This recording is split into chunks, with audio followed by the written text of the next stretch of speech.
નમસ્કાર, આપ જોઈ રહ્યા છો VSS ન્યૂઝ ચેનલ। 15મી ઓગસ્ટના દિવસે પાસોદરા પ્રાથમિક શાળામાં ધ્વજવંદન કાર્યક્રમ સાથે સાંસ્કૃતિક કાર્યક્રમ અને બાળકોની કૃતિની રજૂઆત કરવામાં આવી હતી અને બાળકોએ ખૂબ સારું પ્રદર્શન કર્યું હતું। જય સરદાર ફાઉન્ડેશન સુરત સુખદેવ ગજેરા દ્વારા બાળકોને મોમેન્ટો આપી સન્માનિત કર્યા હતા। ધ્વજવંદન કાર્યક્રમમાં પાસોદરા ગામના રહેવાસીઓ, બાળકો તથા વાલીઓ ઉપસ્થિત રહ્યા હતા। શિક્ષકો દ્વારા ખૂબ જ સારું આયોજન કરવામાં આવ્યું હતું।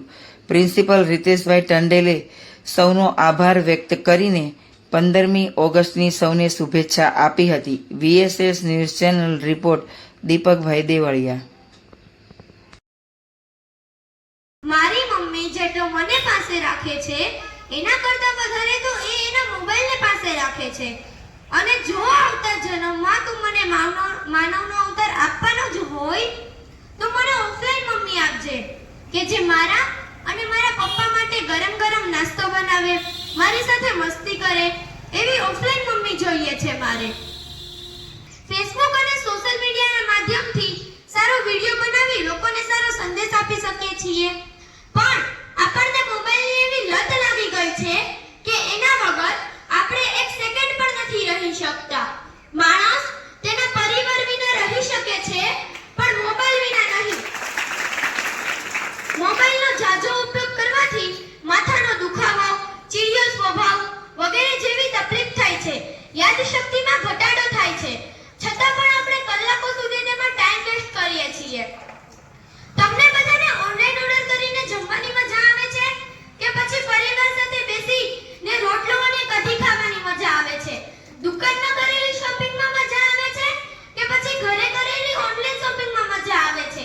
જો આપણે જમવા બેસીએ ત્યારે એક હાથમાં ચમચી કે કોળિયો હોય છે, પણ બીજા હાથમાં શું હોય તમને બધાને તો ખબર જ હશે। બોલો બોલો। જી હા, એ છે મોબાઈલ।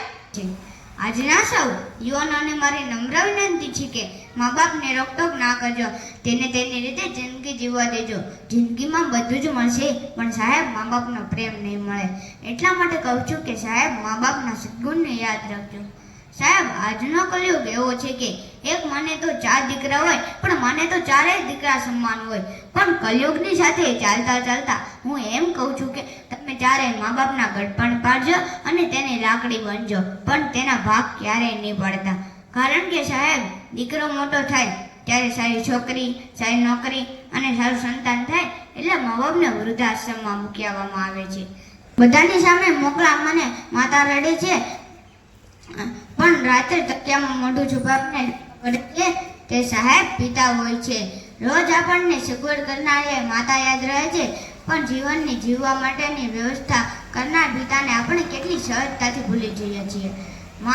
માતા રડે છે પણ પિતાને તો રડી પણ શકાતું નથી। પિતાના ઠેક ઠેકાણે સંધાયેલા જોડા જોઈએ તો તેમનો પ્રેમ નજરે ચડે, તેથી પિતાનું પણ ખૂબ જ મહત્વ રાખજો। તે આપણો રાષ્ટ્રીય તહેવાર છે। 200 વર્ષ સુધી આપણા દેશમાં અંગ્રેજોનું શાસન હતું। આપણા દેશને 15મી ઓગસ્ટ 1947ના રોજ આઝાદી મળી હતી, જેની ઉજવણીના ભાગરૂપે આજના દેશને આખા દેશમાં ધામધૂમથી ઉજવાય છે। આજનો દિવસ આપણા માટે ખૂબ જ ગૌરવપૂર્ણ છે। આજના દિવસ માટે ઘણા બધા લોકોએ બલિદાન આપ્યું છે, એના લીધે જ આજે આપણે શાંતિથી અને સ્વતંત્રતાથી રહી શકીએ છીએ। આજે આપણે શપથ લઈએ કે જ્યારે જ્યારે પણ દેશને આપણી જરૂર પડશે ત્યારે ત્યારે આપણે આપણા દેશની સેવા માટે તૈયાર રહીશું। હું તમને બધાને સ્વતંત્રતા દિવસની ખૂબ ખૂબ શુભકામના આપું છું। જય હિન્દ, જય ભારત, ભારત માતા।